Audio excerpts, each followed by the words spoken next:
Hey, this is Augie, Augie's Locker Room. When you come to the store, you're going to see things that you've probably never seen before unless you've been to a museum.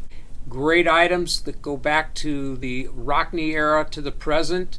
Website, augieslockerroom.com. Visit us here or the website. Notre Dame's offense ended every possession of the second, third, and fourth quarters with a punt, and after 30 minutes of quality defense, the defense took its punches as well, losing 21-10 to Ohio State in what was a very entertaining, old-school first half and one that kind of got away for the Irish at the end. Yeah, the 70 and 95-yard drives in the second half, and clearly Marcus Freeman was very disappointed and frustrated, and he said it came down to the inability to execute. They did run the ball. One of the stats that one of the writers brought up was 8 of 9 drives start with a running play. Marcus Freeman said that was part of the game plan. They wanted to do that. On the other hand, he also said that they have to keep attacking too. But, they had the 3-point lead in the third quarter, and it certainly felt like, if you can play, keep away a little bit or just, not let them have a quick strike against you, you could hang in it. But they couldn't, Tyler Buchner couldn't rely on his wideouts to get them the football, and then ultimately the running game just was not enough. The turning point for me, a lot of people talked about C.J. Stroud's remarkable pass on third and short, but I really think the turning point was 3rd and 11. Notre Dame has Ohio State 3rd and 11 at the 24-yard line. Tariq Bracy goes out with a cramp. Jaden Mickey comes in. I said to you sitting upstairs, they're going to go directly at Jaden Mickey here at nickel. It was a post route touchdown. It was I know it was a poorly timed blitz call by Ramon Henderson, but the safeties vacated the middle of the field. Mickey 1-on-1, and it was a touchdown. At that point, you could see C.J. Stroud was rolling again. Yeah, he was phenomenal. We've said all along that he was very accurate. And not to chew, I don't know that Ben Morrison had worked at any nickel. No, of course not. Mickey's the backup nickel, but exactly.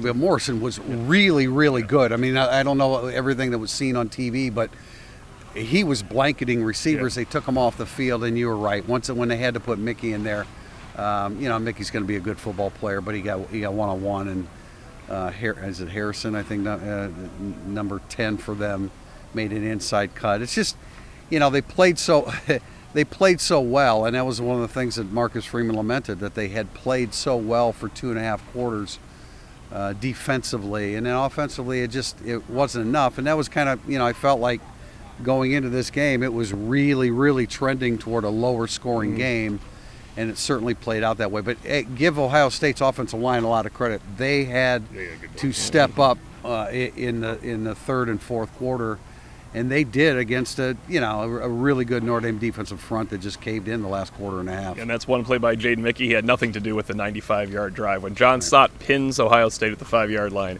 and they go on a 95-yard march, including 4 gashing runs by Mayan Williams, sealing the deal.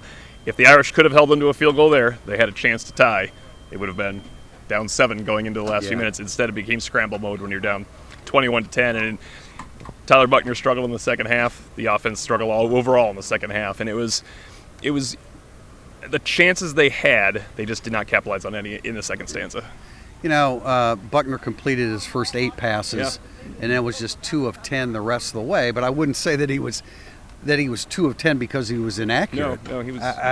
He did a fantastic job in the conditions in this place, and came out and did a really, really nice job. But as I said, they can't at this stage. There's not a lot of confidence in the wideout group. You can try to force feed Michael Mayer.